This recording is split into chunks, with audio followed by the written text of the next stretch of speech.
With the 7th anniversary literally just a month away, everyone is super excited for who will come out during the anniversary. Now today, I'm going to be talking about the units that are most likely to come out, and also who I'm hoping to come out, because, I'm not going to lie, the 6th anniversary was so incredible, it was insane, that honestly, I don't think whatever they release is not going to beat the 6th anniversary, unless they do whatever I'm saying in this video that I'll think is better.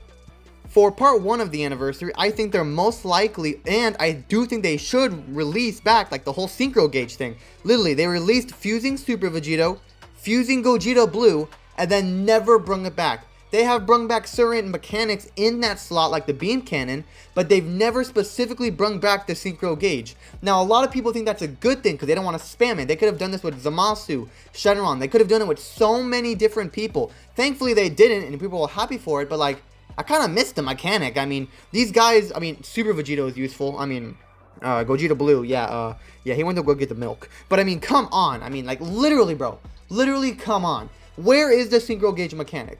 I want to know. Super Vegito definitely was a questionable release. The damage he did, the fusing was already broken enough, plus the guaranteed rush. Yeah, that's basically asking someone to just jump off a bridge. Yeah, that's just terrible. I don't know what they're planning with Super Vegito, but they did give him one of the #1, probably top 3 LF in the entire game, which is absolutely beautiful. And this unit was basically on every team. He was one of those units that you can run on any team and he'd work out for you. The only thing he was missing was basically endurance. He had basically everything else, and buff cancellation. I don't think he had buff cancellation. But besides that, this dude was basically just touching everyone he sees. The single mechanic is so broken that I think they're scared to bring it back, but the 7th anniversary is a perfect time for that.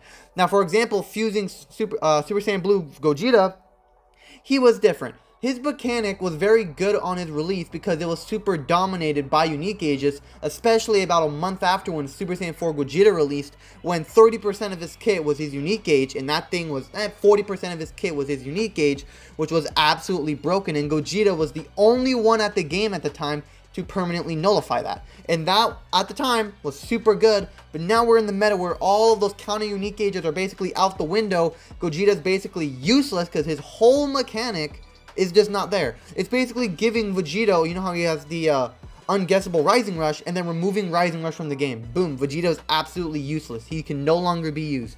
That's basically what they did to this unit, but quietly and secretly, and he is no longer useful. Now, units that they would use for the single gauge, honestly, like, bring out a Fusing Super Gogeta and Fusing Vegito Blue. Just vice versa, bro. Just reverse it. That would honestly be so cool and would go down as history as one of the coldest plays DBL have ever done. Like, for the 6th anniversary, you'd Super Vegito, Super Saiyan Blue Gogeta.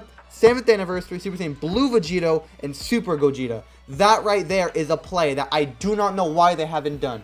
Now, I would say Zamasu, but we just got an LF Zamasu, like, what, 2 months ago? So, yeah, definitely not going to happen.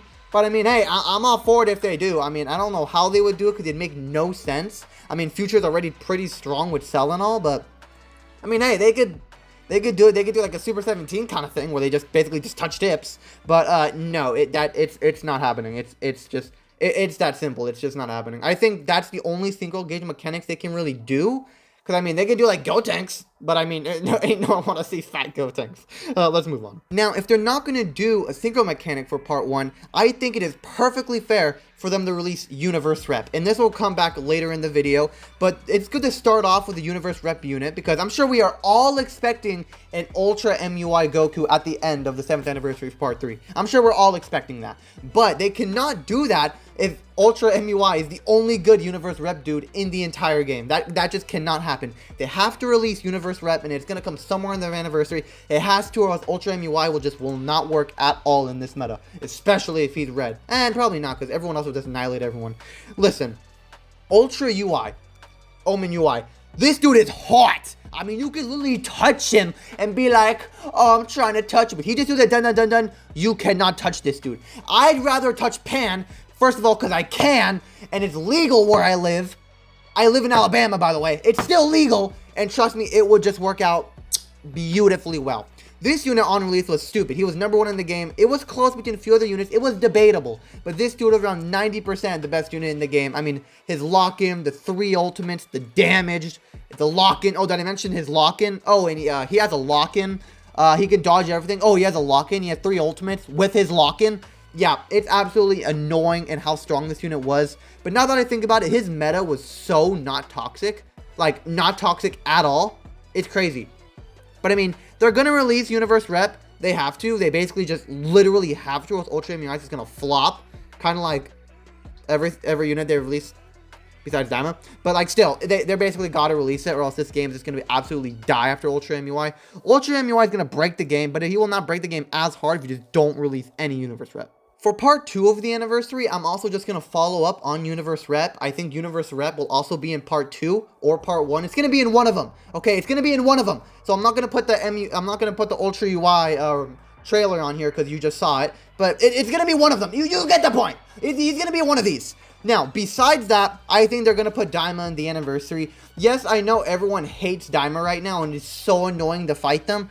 But just because of how Dragon Ball Legends is absolutely bouncing off Daima right now, and is seriously tasting them more than I've ever seen, yeah, they're going to put Daima in the anniversary. I think it's like a 50% chance.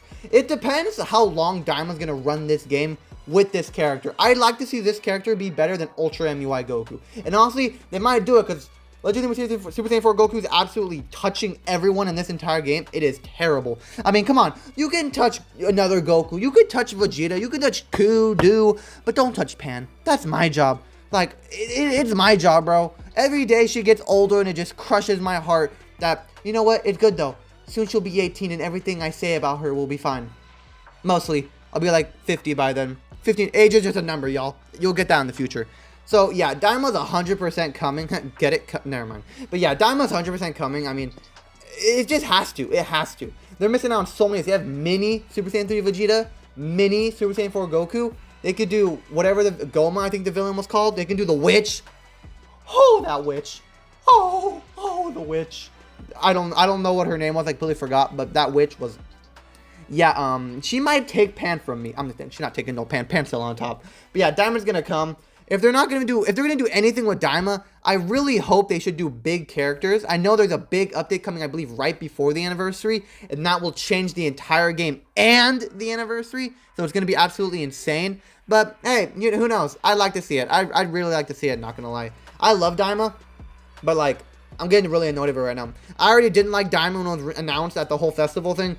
I'm dying right now. Like I'm really not liking Daima right now. I'm hating Daima more and more by the day, and honestly, I see too many posts on who's better, Majin Buu Saga Prime or Daima Prime. I think Majin Buu Saga Prime was way worse than this, guys. But don't get me wrong, Daima Prime is still absolute trash, but they're just easier to deal with, especially with Ultra Cell. Use Ultra Cell, y'all. I'm telling you, he's underrated right now. He's just going to touch everyone like I touch Pan. For part 3 of the anniversary, I don't really know if I have to explain this right now. Like, there's a pretty good chance I don't have to explain it, because, I mean, it's pretty obvious. But I'm sure we can all agree that Ultra MUI Goku has to come out for the anniversary. He has to, bro. Everyone was wanting him for the festival, but they decided to release Tachan. The only thing good that came out of Gohan was Pan. That's it. Everything else was trash.